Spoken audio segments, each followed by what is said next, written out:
I absolutely hate this. But I don't want to change just for this. Okay, it's gonna be fine. We're fine. Everything's fine. Hello, hello, hello. Welcome or welcome back to Smut and Suckinette. My name is Jess, and I'm so happy that you are here. And today we are talking about all the things I read in the month of March. And if you look at the calendar, don't look at it. Don't look. It's still April, so I'm not that late. Okay, it's fine. We're fine. But let's go ahead and jump into my stats for March, and we'll talk about what I read. So in the month of March, I read 11 books, and that equated to 2,729 pages. And if you're like the mathin' girl, it's because I include any pages that I read, even if I didn't finish the book. So the 11 books is how many books I finished or DNF'd, so books I attempted to read and quit or finished in March. And the pages includes any pages that I read at all in the month. So that's that. I read for a total of 51 hours and 5 minutes. And I have exciting news because we are halfway through April and I've already beat some of these stats. So if you want to see my amazing April, which is better than my mediocre March, which I just came up with in my head, make sure you hit the subscribe button so that you're notified when that video goes up. But let's talk about the sources that I got these books from. I had one book that I read from the library, 3 books that I owned on my Kindle, 6 that I borrowed from Kindle Unlimited, and I had 1 ARC that I read, and there were 2 total DNFs this month. As always, we will start with our 3-star reads. If you are new here, it is very rare that I give a 1 or a 2-star read. If I feel like I'm going to give it a 1 or a 2-star, I'm just not going to finish it. Point blank.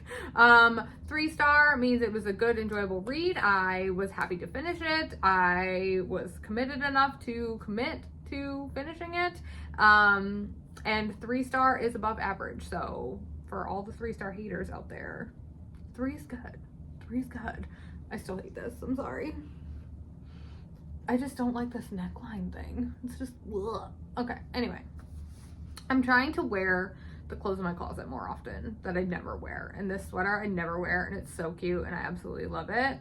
But I hate the neckline because you like can't wear anything underneath it. Maybe that's what I need to do. Hold on. Okay, there. Now I don't have to whine about it anymore. Okay, let's talk about my 3-star reads. The first 3-star read that I had for the month of March. Also, these are not in order because I'm not that good. Anyway, the first 3-star read, oh my goodness, get it together, girl. Found in Cabo. This is book 3. I'm pretty sure. Yeah.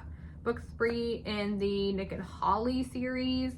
I gave this one a 3-star. It is, I think that the daddy kink in this book and the series has run its course for me. It is just getting to be a little bit too much and I'm not enjoying it anymore.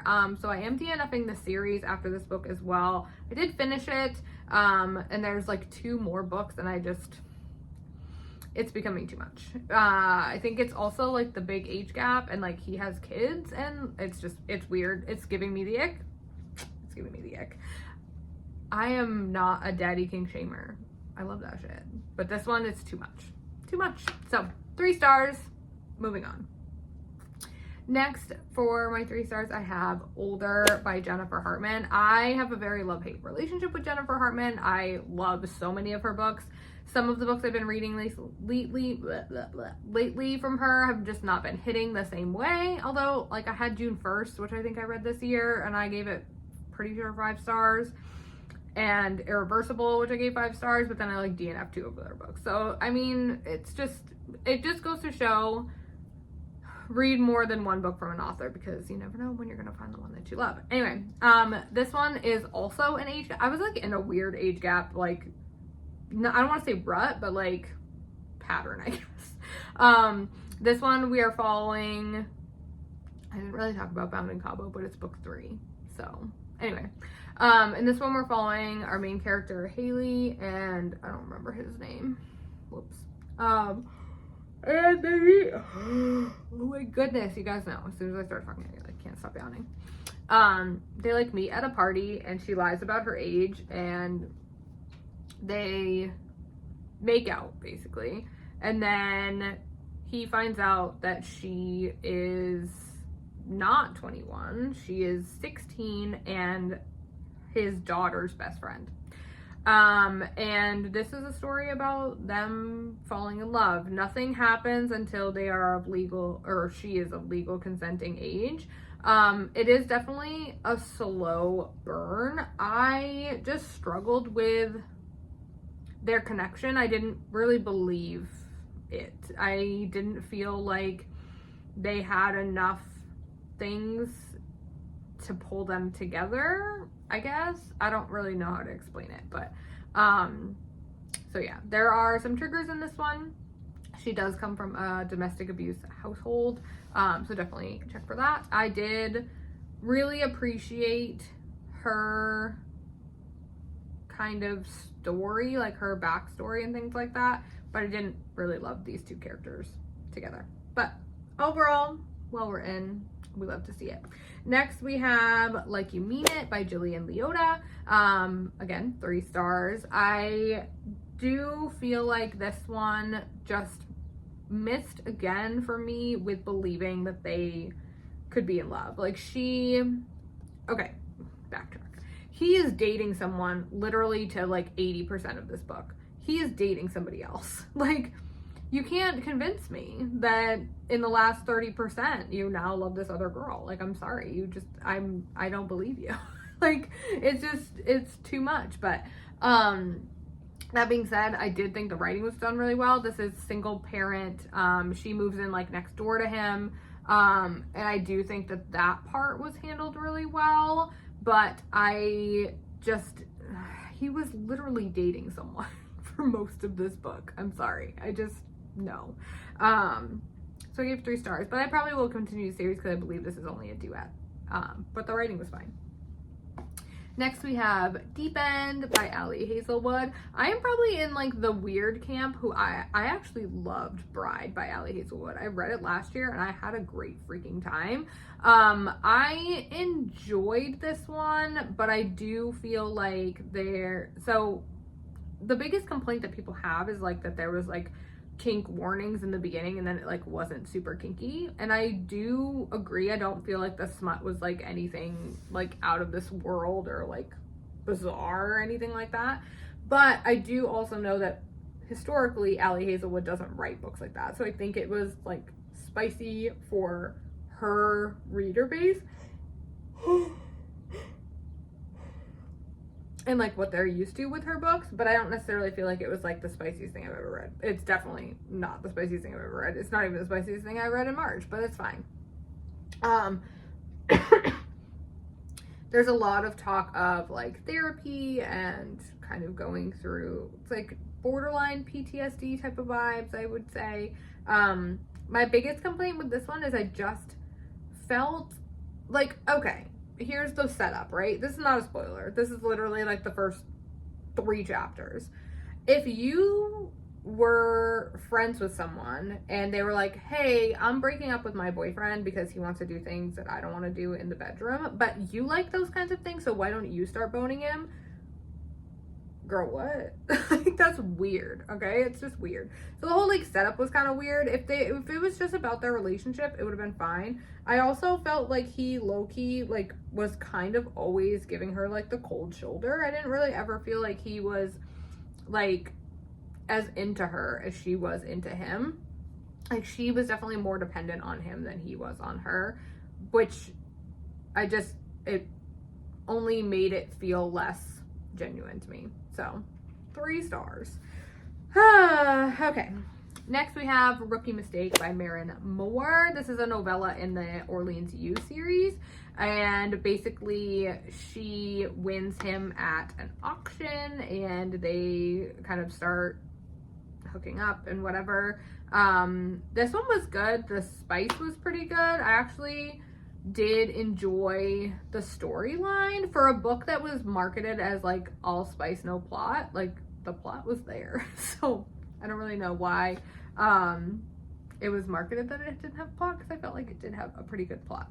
However, my reading does usually depend on like if I would reread a book, and I would not reread this book. I got what I needed from it, and I don't feel like I would ever read it again. But I do recommend it if you are reading the Orleans U series. I don't know if you necessarily have to read it at the end. I did, because it came out like after the main trilogy had come out. You could probably read it first and see if you like the world if you wanted to, or the writing style if you've never read from Mary Moore before. But yeah, I'm excited for her to get back to her new hockey series. I can't wait. The release date for Bad Boy Rule got pushed out, which is a bummer, but I will definitely be picking it up when it comes out. Okay, next was, oh, y'all, I read a thriller. Okay, so if you have like Amazon Prime, then if you don't know, every month you get an Amazon first read pick, and you get a book like a month before release from Amazon.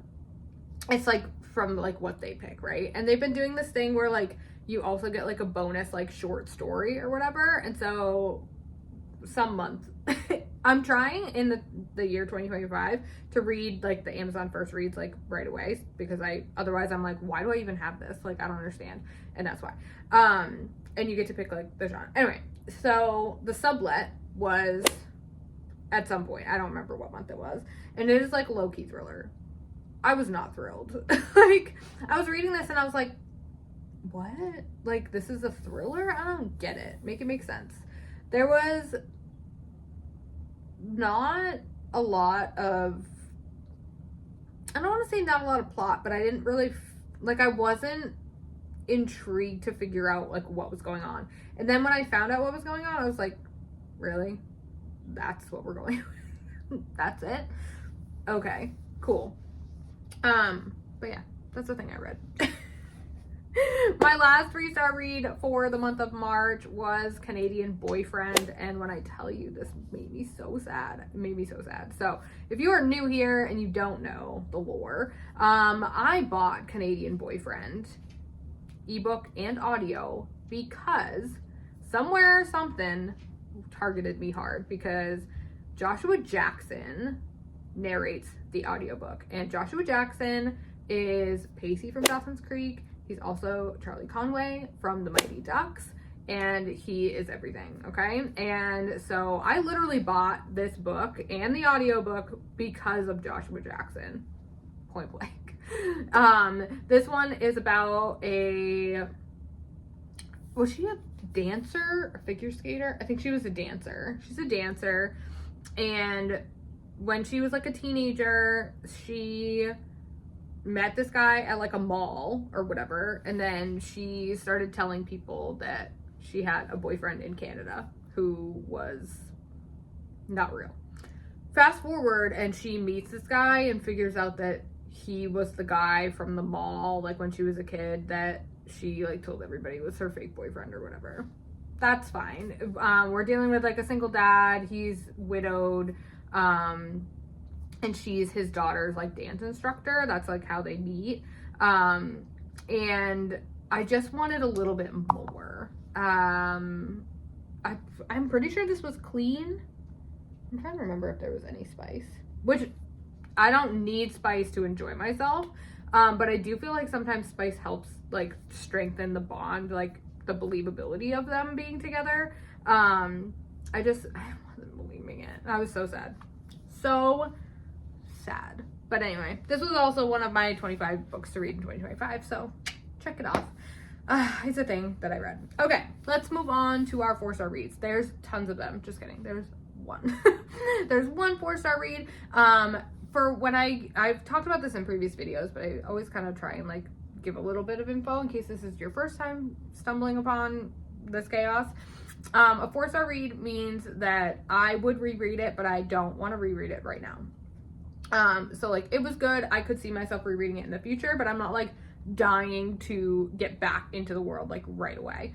And for me, this 4-star read that I had in March was Flawless. This was also on my 25 books to read in 2025. I had a great time with this. I loved the like bull riding aspect of it. I loved the nurturing, like her taking care of him vibes. Like that was hitting for me something wicked. This is book 1 in the Chestnut Spring series, so I have a long way to go, and I know that there are books later in the series that are like everybody's favorites, so I'm excited to get to those.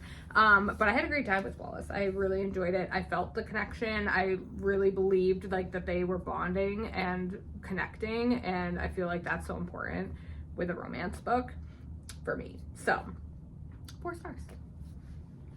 All right, before we can talk about the 1 5-star read that I had for the month of March, let's talk about the 2 DNFs that I had. And I apologize, I'm not even gonna do that one first. I'm gonna do this other one first. The first DNF that I had was Heart of Stone.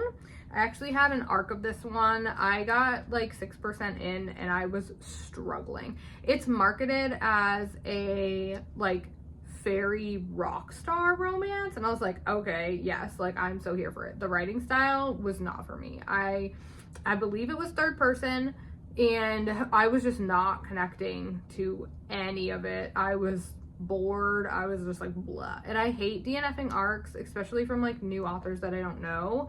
But unfortunately, I could not. So DNF for that one. And then my second DNF of March was Iron Flame. I DNF'd Iron Flame at 53%. Okay, I loved Fourth Wing. I was so hooked on Fourth Wing. I loved the fantasy. I loved the romance. I loved the slow burn. I loved the will they, won't they. I love that shit. I'm all for it. However, Iron Flame, she is mad at Xaden for him not telling her things, and Xaden literally can't tell her things because of other problems, right? And so like, he's literally doing this to protect you, girl, and you are like whining about it. Like, get over yourself. I'm sorry. I just could not. I could not. So I DNF'd it at 53%. I love Fourth Wing. I highly recommend Fourth Wing. I don't know if I would continue the series. I don't plan to continue the series at this time. There. I spoke my piece. I was reading Iron Flame this month, or in March, because I wanted to read Onyx Storm, because Onyx Storm came out in like February, I think it was. But now I don't have to do that, unfortunately. But it's fine. All right, the 1 5-star read that I had in the month of March was actually a reread. And so when I do rereads, I don't typically change the rating because I don't feel like that's fair to the book. Like, oh, hello, phone. Whatever I felt when I first read it, I feel like I keep like the star rating. Sometimes I'll update my reviews on Goodreads, and if you want to follow me on Goodreads, I have it linked below. But I keep my ratings as they are, even if I don't feel the same way when I reread. I've also been like rereading a book every month. Has anybody else noticed that? If you haven't noticed that, I've noticed that. So that's fun. That's like a fun trend. And don't worry, it continued on April. I reread a book this month as well. That's wild. Anyway, the 5-star read I had this month was A Little Complicated by Kelsey Ray. If you have not read this book, it literally grabs you, puts you in a chokehold, and will not let you go. I read this book originally in like November. It's been like 3 months since I read it the first time, and I read it again because I was also planning on picking up the next book in the series, which I did in April, and also because I sent this book to a friend and she was reading it and I had FOMO, so I wanted to read it while she was reading it, and I did, and it was amazing and I had the best time. In this one we're following Opie, or Ophelia, and she is dating, oh god, what is even his name? Ashton? Is it Ashton? What's his name? I know it starts with an A. I don't actually feel like I remember his name. Anyway, she is dating this guy. He has a twin brother, Maverick. What? Is it Ashton?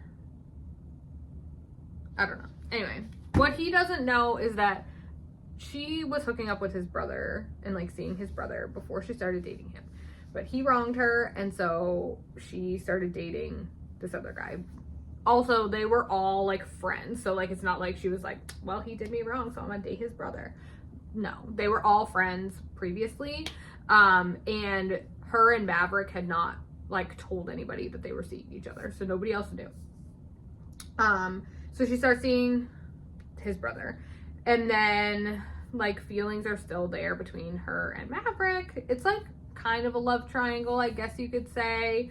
The tension is so flippin' good, so good. I love this book. It'll also rip your heart out, so sorry in advance. This is also book 1 in like the second generation of her Don't Let Me series. I like the series way more so far, and I've read the first 3 books of the Don't Let Me series, and I've read the first 2 books of this series now. I like this one better so far, so I love that for us. Okay, that is the end for March's wrap up. I am really excited for April. Like I said, it's like halfway through April, and my reading month's already better than March was. So make sure you hit subscribe so that you find out what I read in April and get all the details on that. And I will see you right back here next week for another reading video. Bye guys.